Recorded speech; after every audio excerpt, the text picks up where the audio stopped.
नमस्कार, आप देख रहे हैं कल्चर वॉइस न्यूज।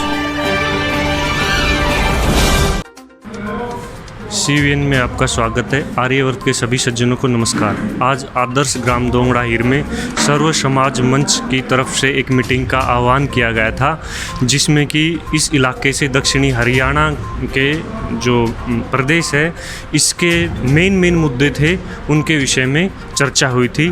तो आइए हम उस चर्चा को विस्तार से देखें, सुनें।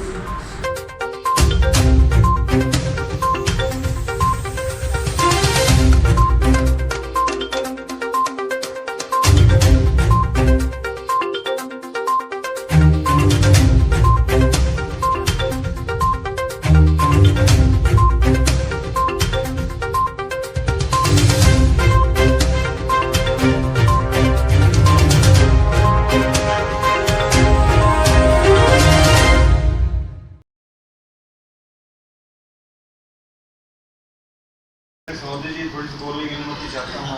इससे पहले आप अनुमति जी। आज सभी पदाधिकारीगण यहाँ पहुँचे हैं और हम सब यहाँ हैं। हम जो जितना कर सकते हैं वो एक होके करेंगे और आज एक हुए हैं। और बहुत अच्छा 2015 का जिक्र किया, जैसे उप तहसील का मुद्दा दोंगड़ा हीर और इसके आसपास के जो भी हम सर्व समाज मंच है, इसके अलावा जो लोग बैठे हैं, तन मन और धन से जब एक स्टेज मिली हमें, तन मन धन से जो हम मिल के काम करेंगे तो ऐसा लग रहा है। पीछे आपने जैसे 3 मैटर बताए, 3 मामले आपने बताए जो अभी खूब अच्छा आपने काम किया। तो बस आशीर्वाद सर्व समाज मंच से रिक्वेस्ट है, विनती है कि आशीर्वाद जी इतना मजबूत दो कि हमें जहाँ कहोगे वहाँ खड़े मिलेंगे सारे के सारे।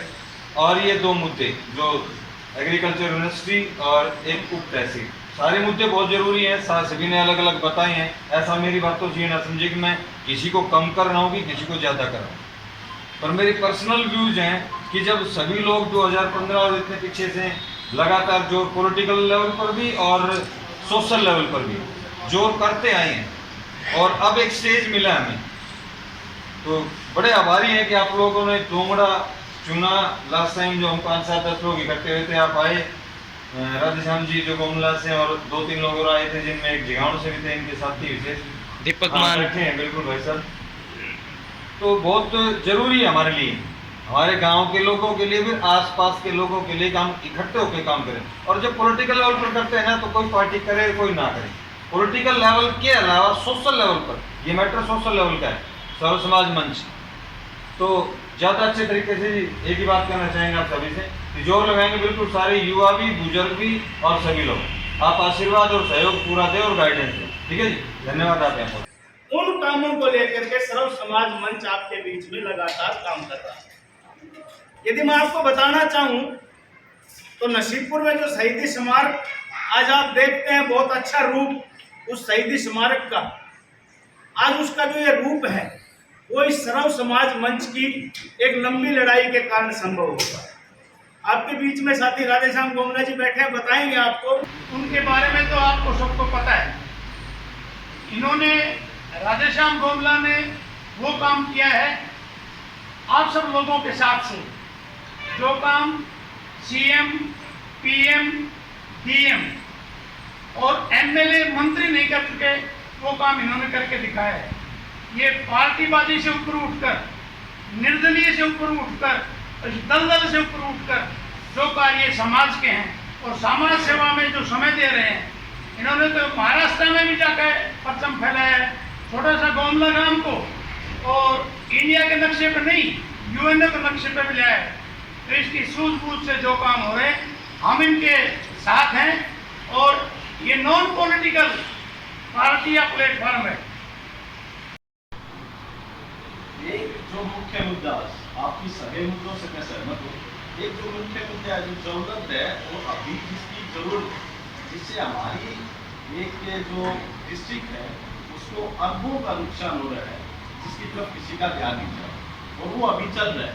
मैं उसी पे ध्यान आकर्षण सारे समाज का, मंच का करना चाहता हूँ, और अगर उसका कुछ इलाज हो सके या कहीं पे आवाज़ उठ सके तो वो उठानी चाहिए। वो है जो एक किसान से संबंधित कानून लगा लो, MSP की गारंटी लगा लो, या अभी जो बात देखी खरीद मैं एक छोटा सा आपके सामने डाटा पेश करना चाहता हूँ। हर गांव में अगर 1000 किले हैं और 500 किलो में बाजरा है और 500 किलो में बाजरा 10 क्विंटल के हिसाब से, तो एक गांव में 5000 क्विंटल बाजरा है। और अगर हमारे डिस्ट्रिक्ट में आसपास के में 1000 गांव भी हैं तो ये 25-30 लाख क्विंटल बाजरा है। अब 25-30 लाख क्विंटल बाजरे की खरीद जो सरकारी होगी वो 2200 रुपये MSP पे होगी, और वो 2200 रुपये MSP पे न होके सरकार ने एक घोषणा की है कि 600 रुपये हम आपके अकाउंट में डाल देंगे क्विंटल के हिसाब से। छोटी अमाउंट नहीं है, सरकार अच्छा कर रही है, मैं मना नहीं कर, पर इसके बाद में 1600 रुपये में उसकी खरीद सुनिश्चित होनी चाहिए मंडियों में। मुझे नहीं लगता ऐसा, मेरी एक आशंका है कि मुझे नहीं लगता कि वो 1600 या 1700 रुपये में उसकी खरीद हो पाएगी, वो 1100-1200 रुपये में होगी। और उसके हिसाब से अगर 500 या 600 रुपये किसान को एक क्विंटल पे नुकसान हो रहा है तो हर किसान के 10-10, 5-5 हज़ार रुपये, और हमारे एरिए के कम से कम 5 से 10 अरब रुपए बनते हैं अगर कैलकुलेशन की जाए। और ये आप यही चीज़ देखो कि थोड़े दिन पहले धान की खरीद में जो ऊपर वाले लोगों के साथ परेशानी खड़ी कर रहे थे, उनकी परेशानी सुनी गई, उन्होंने अपने मुद्दे ऊपर उठाए। मैं ये चाहता हूँ कि हमारा मन इस बात पे अतिशीघ्र, क्योंकि अभी बाजरा कुछ का निकल चुका है, कुछ का निकलने वाला है, और किसी का हर किसी का नुकसान है। कोई 5000 का नुकसान लेके बैठा है, कोई 50,000 का, और वो सब गरीब लोग हैं, किसान लोग हैं, उनकी आवाज़ ऊपर तक जानी चाहिए। और अगर हम नहीं कहते हमें 600 रुपये डाल दो, पर 1600 रुपये हमारी सुनिश्चित भी होनी चाहिए मंडियों में। तो वो एक मुख्य मुद्दा, मुख्य रूप से कल मैं ये नहीं कहता आप आंदोलन करो, रोड जाम करो, पर मुख्य रूप से अखबारों में उठाया जाए, क्योंकि अगर अब उठाया गया तो उसका फायदा किसानों को मिलेगा, और वो 10 अरब तक है हमारी जनता के लिए, छोटी अमाउंट नहीं है। तो इस मुद्दे पे ध्यानाकर्षण प्रस्ताव मैं लाता हूँ इस मंच के ऊपर। दूसरी बड़े ईमान और सम्मान के योग्य मेरे बुजुर्ग, मेरे सीनियर और युवा साथी और मंच के सभी गरिमामय सम्मानीय सभी साथी, सभी को मेरा बार बार प्रणाम। मैं ना सीधी सी बात है, मैं अपने उस पर आती हूँ कि मैं तो सीधी सी बात है भाई जैसे कहेगा धरातल से जुड़ी हूँ। मुझे ना तो अपने उसमें ये चाहिए कि ये, क्योंकि जैसे पिछली हमारी मीटिंग थी उसमें भी मैं उनको सम्मान करती हूँ भाई साहब का, कि ये चाहते हैं कि हमारा एक्शन पीछे जाए जहाँ आप खड़े हैं सभी लोगों के बीच में। और मैं वही बात है भाई साहब वाली कि सिर्फ इतना मानना है कि कुछ अच्छा करो, अच्छा ना हो तो कुछ ऐसा मत करो कि कोई अच्छा हो रहा है उसमें लेग पुलिंग करो या उसमें कोई रुकावट डाल दो। तो हर इंसान का फर्ज है कि जहाँ भी रह रहा है अपने गाँव का, अपने समाज का, अपने देश का उत्थान के लिए कोई भी काम करे, और वो ना भी कर पाए तो कम से कम इतना जरूर करे कि किसी के बीच में रोना ना बने। भाई साहब राधेश्याम डोंगला जी, ब्रिगेडियर साहब SS भोला जी, SD यादव जी, और मेरे बहुत से सम्मानित भाई बैठे हैं, बुजुर्ग बैठे हैं, जिनका मैं नाम नहीं जानती, सभी को मैं करबद्ध नमस्कार करती हूँ, सम्मान करती हूँ। और मैं आपको अभी ना एक भाई साहब ने एक बात रखी थी कि हमारे समाज में पूर्ति के रूप में कि जो हमारी दहेज प्रथा को लेके और एक ये जो रोज आए दिन, क्योंकि घरेलू हिंसा से संबंधित डिस्ट्रिक्ट लेवल पे ऐसी कोई भी गवर्नमेंट की कमेटी नहीं जिसमें मैं मेंबर ना हूँ, चाहे वो PNDT हो, चाहे वो शाखा कमेटी हो अपने एजुकेशन डिपार्टमेंट की। अभी भी मेरे पास आपके गाँव से कोई मुद्दा आया हुआ है, और वो कितना सही है गलत है वो तो टाइम बताएगा, देखिए। और मैं आपको एक बात का, मैं मेरे शब्दों पे कम से कम मेरे बाबा का आशीर्वाद रखना, और जो मेरे मन की बात है उसको समझना। जिन भी मेरे बड़े भाई ने बात कही थी, मैं उनको थोड़ा सा ये कहना चाहूँगी, जो मेरा एक्सपीरियंस है, मैं 50 साल की हो चुकी हूँ और मेरे 25 साल फील्ड में निकले हैं दिन रात। और मैं आपको ये बताना चाहूँगी कि जैसे आप कहते हो कि दहेज का मामला या घरेलू हिंसा, मैं मानती हूँ कि बहनें घरेलू हिंसा से पीड़ित है, लेकिन उतनी भी नहीं है जितनी, क्योंकि देखिए लड़की जहाँ आ गई, महिला जहाँ आ गई, मैं मानती हूँ उसकी सुनवाई होती है। एक सॉफ्ट कॉर्नर होता है कि बेचारे के साथ ये हो। देखिए मैंने बहुत से भाई ऐसे देखे हैं जिनकी गलती नहीं है फिर भी हरासमेंट झेलते हैं, बहुत देखे मैंने। एक सच्ची मतलब बात है, प्रैक्टिकल बात कर रही हूँ। मैं ये नहीं कहती सारी बेटियाँ गलत है, मैं ये नहीं कहती सारे भाई, पर मैं आपको एक बात जरूर कहूँगी, पहले हम सब क्या हो रहा है कि हम रियल लाइफ को छोड़ के रियल लाइफ की तरफ जाता है, सभी आगे उसमें जो पिक्चर में चलता है वो ओरिजिनल लाइफ में कभी नहीं चलता। हर बेटी क्या चाहती है, मेरे को घुमाने नहीं लेगा, मेरे को इतने से बोलना नहीं, मेरे को गांव में छोड़ दिया।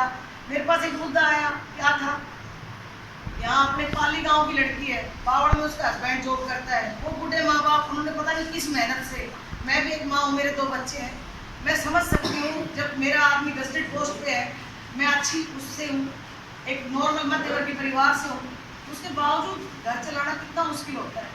एक बेचारा मध्यवर्गीय परिवार किसी तरह से अपना घरौंदा बनाता है, किसी के पास 1 कमरा है, कोई अपना 2 कर रहा है, कोई साथ किचन की जरूरत है, किसी को भैंस के लिए टीन की जरूरत है। और मुझे दुख सबसे ज़्यादा कहाँ हुआ कि वो बहू आते ही कहते कि मेरा बंटवारा कर, एक बड़ा और कमरा उसके पास, एक टीन के नीचे वो चूल्हा खाना बना रही, अब उसमें बंटवारा कहाँ। फिर मैंने कहा बेटा आप कहाँ रह रहे हो, उसने बताया कि हस्बैंड उसका बावड़ में प्राइवेट कंपनी में जॉब करता है, वो उनके साथ रह रही है।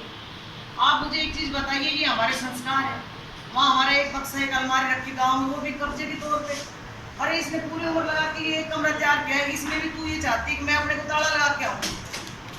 माँ बाप रह रहे हैं, तो हमारी इतनी छोटी मानसिकता नहीं होनी चाहिए। ये संस्कार हम अपने घरों में ये बीज बोए हम, जो हमारे खंडित हो रहे हैं, क्योंकि हमारा भारत ऐसा नहीं है, हमारे संस्कार ऐसे नहीं है।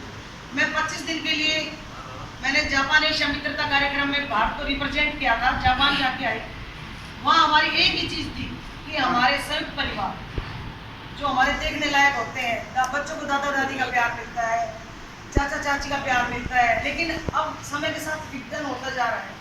सभी को क्या है, एक लड़का है वो रिश्ता देख, छोटा परिवार है वो रिश्ता देख। मैं मानती हूँ कई चीज़ों में छोटा परिवार अच्छा लगता है, लेकिन ज़्यादा चीज़ों में बड़ा परिवार अच्छा है।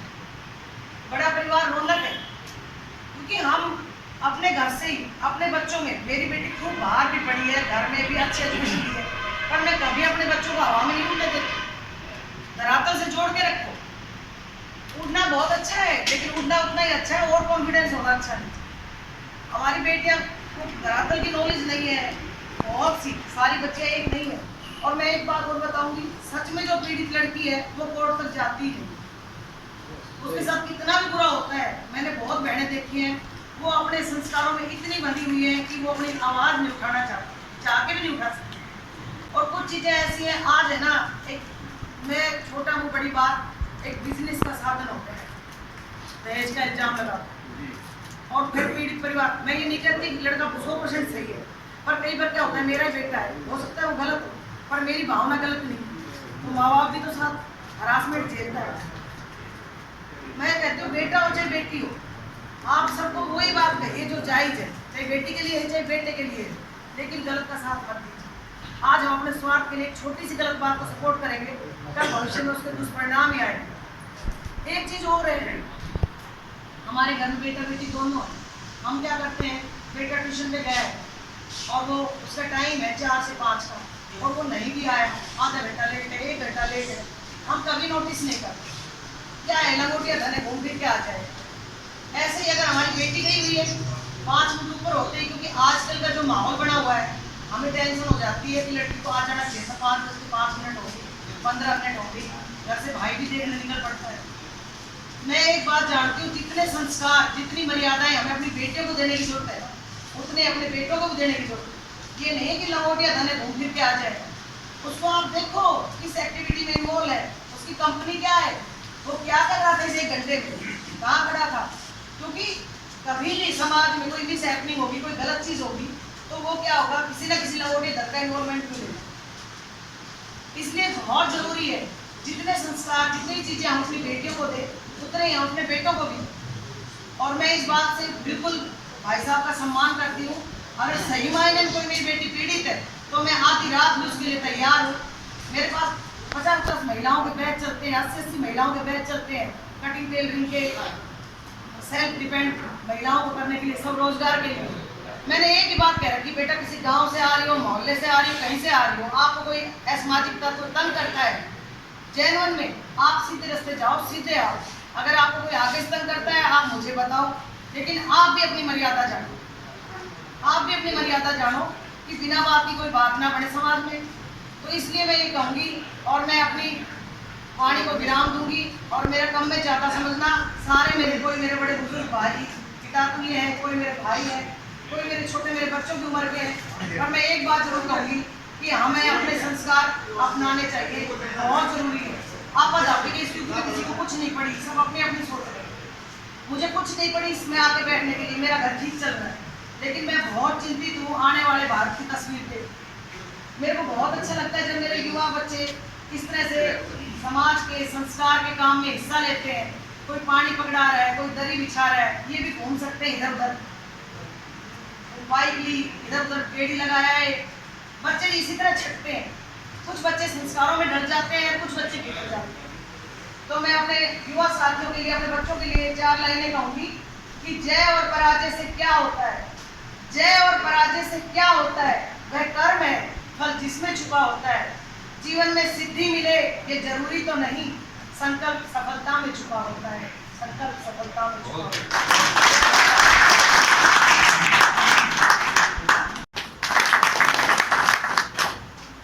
पहले तो मित्रों मैं इस संगठन के बारे में बता देना चाहता हूँ।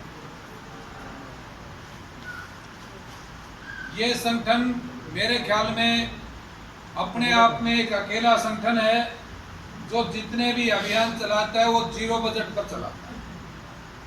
0 बजट का मतलब जो 1 पैसा भी ना किसी से लेता है ना खर्च करता है। हिंदुस्तान का शायद एक पहला संगठन है जो किसी से चंदा नहीं लेता। चंदा देते भी हैं कोई तो हाथ जोड़ के निवेदन कर लेते हैं कि भाई ये चंदा आपका आलिया ये कहीं धर्मार्थ में लगा। और मैं उन लोगों को भी बताना चाहता हूं जो ये कहते हैं कि भाई बिना चंदे के संगठन नहीं चलते हैं। ये प्रत्यक्ष उदाहरण है आप लोगों के सामने। इस संगठन ने 5 वो मुद्दे चढ़ाए हैं जैसे कि आदरणीय सुरेश जी ने विस्तार से बताया था। सुरेश जी शुरू से हमारा मार्गदर्शन करते रहे हैं, साथ रहे हैं। वो मुद्दे जो सामान्य नहीं थे और वो 0 बजट पर किए। एक ही मात्र बात होती है, मैं निवेदन करता हूँ साथियों से, भाई मेरे पास साधन नहीं है, मैं बस से आ रहा हूँ, फला जगह पर आ जाओ, जिसके पास जो गाड़ी है अपनी गाड़ी लेके आ जाओ। किसी की उम्मीद मत करना कि वो गाड़ी आएगी तो जाएगी। तो यहाँ जितने आप साथी बैठे हैं ये दिल से सामाजिक हित करने वाले व्यक्ति हैं, तो मैं आप लोगों को बधाई देता हूँ। मात्र छोटे से संदेश से ही आप लोग इतनी संख्या में, अन्यथा सरकारों में तो लोग इकट्ठे हो जाते हैं।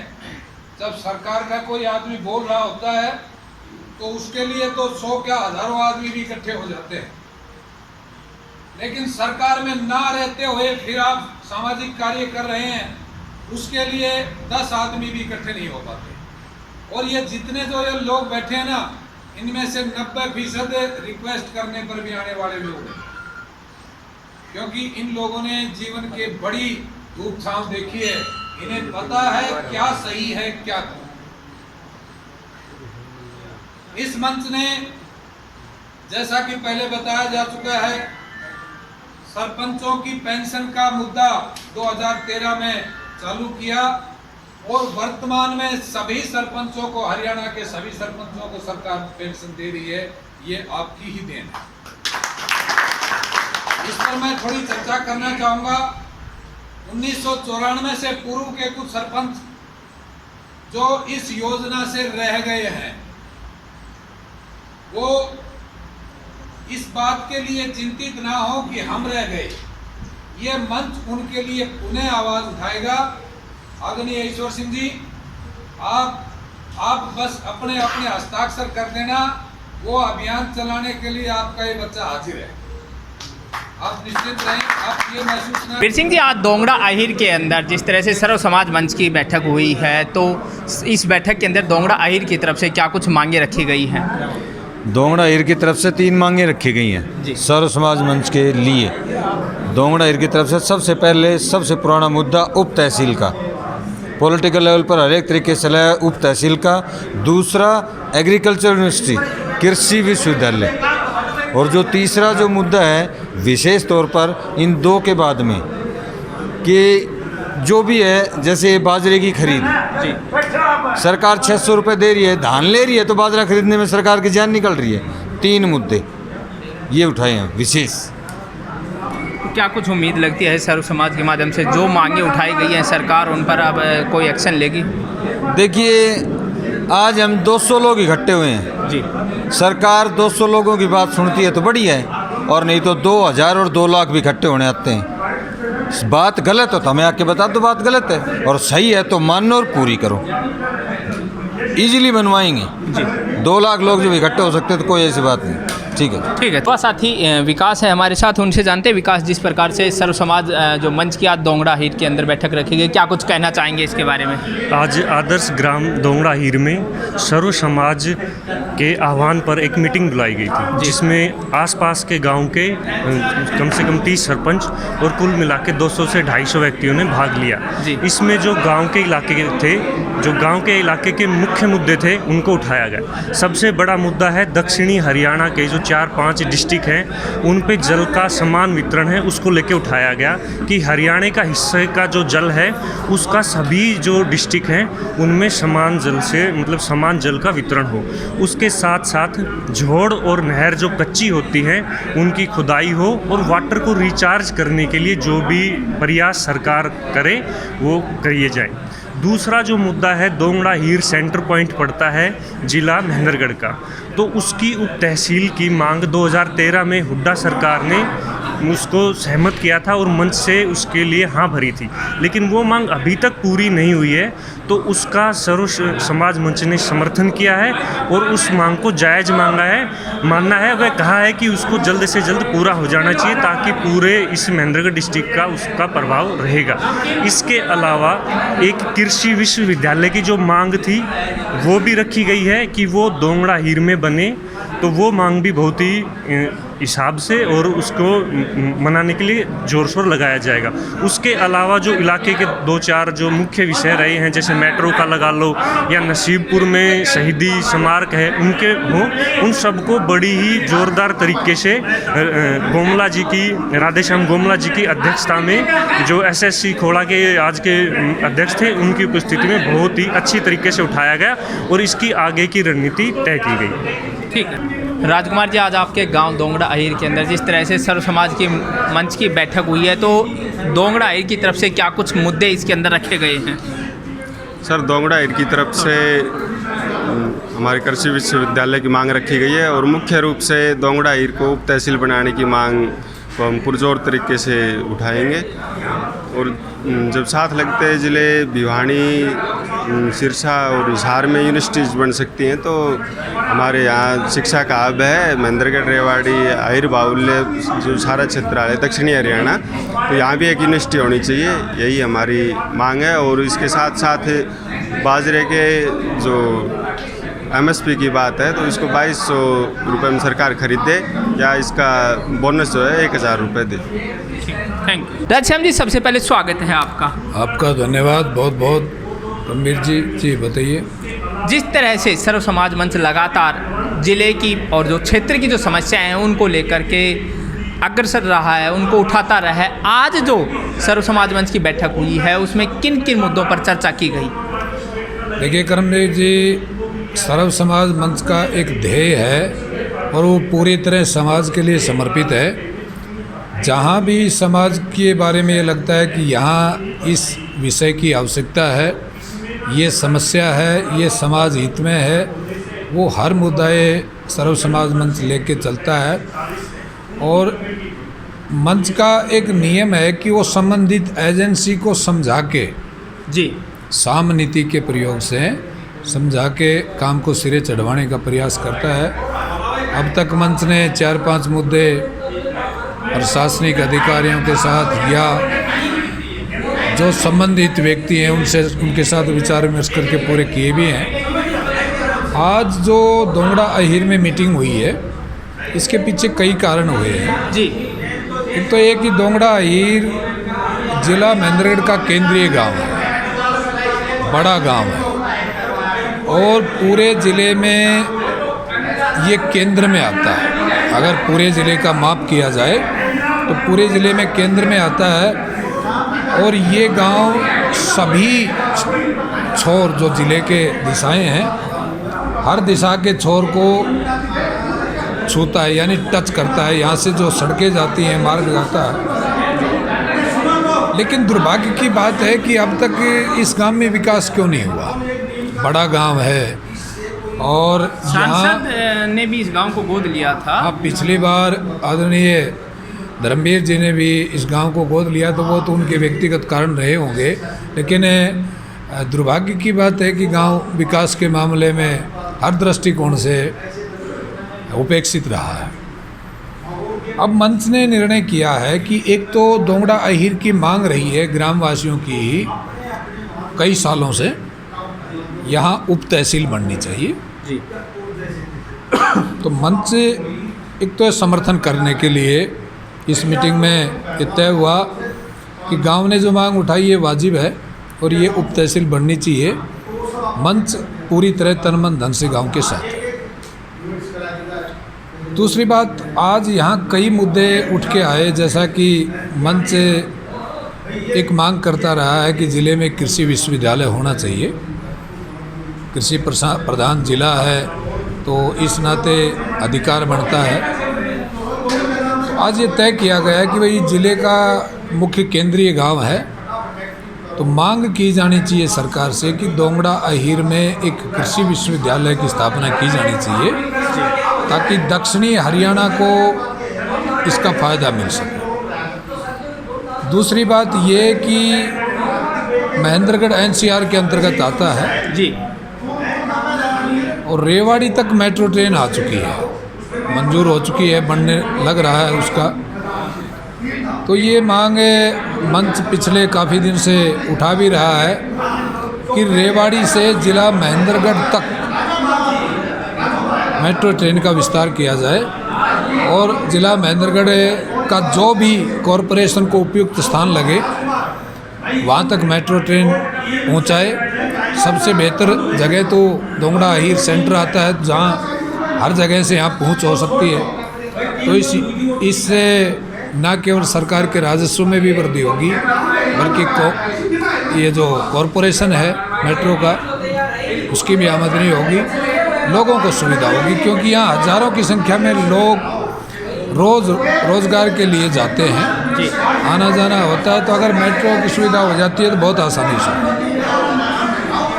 तीसरी मांग बड़ी महत्वपूर्ण है जो यहाँ की उठी कि भाई हरियाणा में ये दोहरापन क्यों? उत्तरी हरियाणा धान की खेती करता है जी, और इस सीजन में दक्षिणी हरियाणा में बाजरा की फसल होती है। तो धान की खरीद के लिए तो सरकार ने कह दिया, बाजरा की खरीद के लिए मात्र 600 रुपये की गारंटी दी है जी जी। अब इससे तो किसान के साथ बहुत भारी धोखा हो रहा है। वो कहाँ बेचने जाएगा? अगर बिक्री भी करेगा तो खरीदार मनमर्जी की कीमत देंगे। 600 रुपये में क्या होता है? या तो इस कीमत को बढ़ा के 1000 रुपया किया जाए और साथ साथ बाजरे की खरीद की निश्चित कर दी जाए कि भाई कम से कम 1600 रुपये बाजरे की खरीद क्विंटल की होनी चाहिए, और सरकार साथ साथ 1000 रुपया दे 600 की बजाय। इसके अलावा एक मांग यहाँ काफ़ी दिनों से जो चल रही है, जिला महेंद्रगढ़ की सड़कें बेहद जर्जर हो चुकी हैं। आप नांगल चौधरी की जहाँ नारनौल के पास पहुँचते ही जो सीमा समाप्त हो जाती है, वहाँ तक हाईवे बन गया है जी, उससे आगे रोक दिया गया है। तो ये ऐसा पक्षपात नहीं होना चाहिए। भेदभाव हो रहा है, मानते हैं आप इस चीज़? निसंदेह तो दिख रहा है कि जब आप राजस्थान सीमा से और नांगल चौधरी ख़त्म होते ही जहाँ से नारनौल स्टार्ट होता है वहाँ तक आपने हाईवे बना दिया है, आगे रोड स्थगित कर दिया है, काम करना रोक दिया है। तो कहीं ना कहीं कोई कारण तो है, वो हाईवे भी बनाया जाना चाहिए। महेंद्रगढ़ शहर में, पूरे शहर में आवाजाही ठप सी है क्योंकि कंप्लीट रोड टूट चुके हैं और बरसात के समय में तो बहुत से हादसे होते रहते हैं। एक आध ऐसी दुर्घटना भी हो गई है कि लोगों की मृत्यु भी हो गई है। एक थोड़ा सा टुकड़ा करीना के क्षेत्र में भी। तो मंच मांग करता है कि यहाँ के प्रतिनिधि जो अपनी तरफ से प्रयास कर भी रहे हैं, संभव है, लेकिन जब काम नहीं हो रहा तो उनके प्रयासों का कोई फ़ायदा नहीं।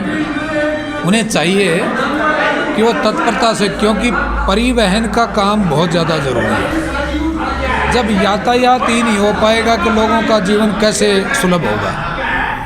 तो मंच की तरफ से मांग है कि महेंद्रगढ़ तक हाईवे जो आगे बारडा विधानसभा क्षेत्र तक पूरा होना चाहिए और महेंद्रगढ़ शहर की सड़कों का सुधारीकरण होना चाहिए और करीना की भी जो एक छोटी सी कुछ गजों की, कुछ सैकड़ों गज की सड़क है वो भी ठीक हो। इसके साथ ही नहरी पानी के असमान वितरण पर चर्चा हुई कि जिले के साथ नहरी पानी में असमान वितरण का पक्षपात होता रहा है। राज्य के जो 22 ज़िले हैं उन 22 ज़िलों में ज़्यादातर में पानी की बहुतायत है। इधर के दक्षिणी हरियाणा के ही ज़िले पानी की पीड़ा झेल रहे हैं, जिसके कारण यहाँ का भूजल स्तर 1500 से 2000 फीट गहरे तक जा चुका है। तो मांग की गई, आज यहाँ मंच के माध्यम से आवाज़ उठी कि भाई एक तो राज्य में जितना पानी है नहरी पानी को सभी ज़िलों में समान रूप से समान और समुचित वितरण होना चाहिए। इसके साथ ही ये भी मशवरे आए सामने कि जो नदियां हैं इन नदियों को पूरा पाट खोद के और गहराई 20 फुट तक की करवा दी जाए, उनमें फिर नहरों का पानी छोड़ दिया जाए। यही एकमात्र विकल्प है भूजल स्तर के उठाने के लिए।